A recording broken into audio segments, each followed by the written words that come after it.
ariko se buririmba ntibikene abakiriyara kubera ideni viyare nari agafuka k'umuceri njya kawunga ariko bashobora kukandura reka ngenda ariko buri hari igihe banturitse ururudi y'igiti uri mukire shaka kutigana n'ibinyoni mukire uri mukire shaka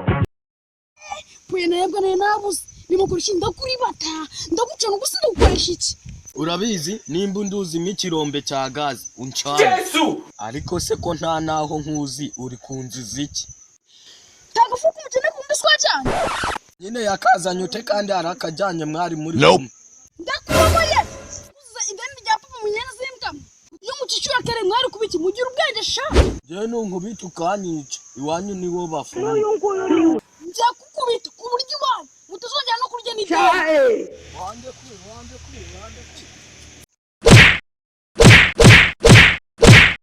waretse kumboreza amata Yesu uko mwanyana zimbwa muri kurwana mupfiki none imbwa bonani yagusize ureba ibona ne baza barya imbwa kiguru gisanga baza barya ubundi abagabo nkamwe muri kurwana mupfiki njyewe iyi nyana y'imbwa isari ya madeni yanga kwishyura none papa mwe ujya kwishyura pura nacyo ubwo nicyo mbishishije numvishe inyana y'imbwa ifite n'ibitutsi bibi wumvishe ukuntu yansubije yikubita ibe nk'ubugari bwa temba Yesu mbasha ngendigende mukubita umwico yananiye nasi genda neza n'ubundi usa n'umukiriya wo kwirinda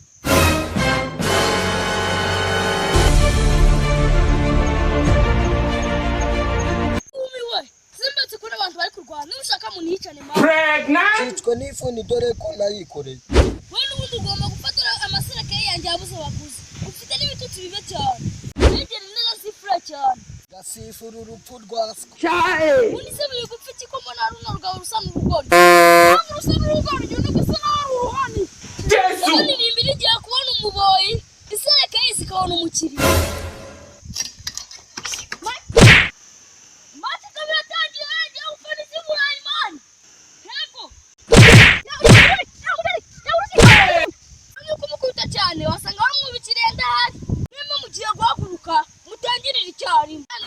kunda urugomo reba nk'ibintu ndimo Yesu ubwenge nk'ubwamfukati ariko warasanga n'igituma tubu mu matoki ubundi mwapfuye iki uyu nguyu se ari ideni ryacu yanga kukwishyura none ndi kwihorera kuri aka kana kiwe abagabo nuko ariko murimbwa we nyine ngo isipuna nadusize ureba hehe kari ku munsi mukuru wasanga nari nanatembereye bibagiwe n'amasaha yo kwikinga si saa 12 byaragushoboye ikigori giwe yuko iyo mutagiye mwabipfuna ndimo n'icisho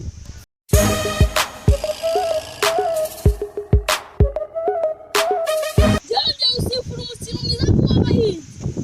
nimero kimwe mwazanye ifirimbi batera abaye abanyana y'ingurube uburofi yote mwagiye kubikubita bihinduka nk'iby'ingurube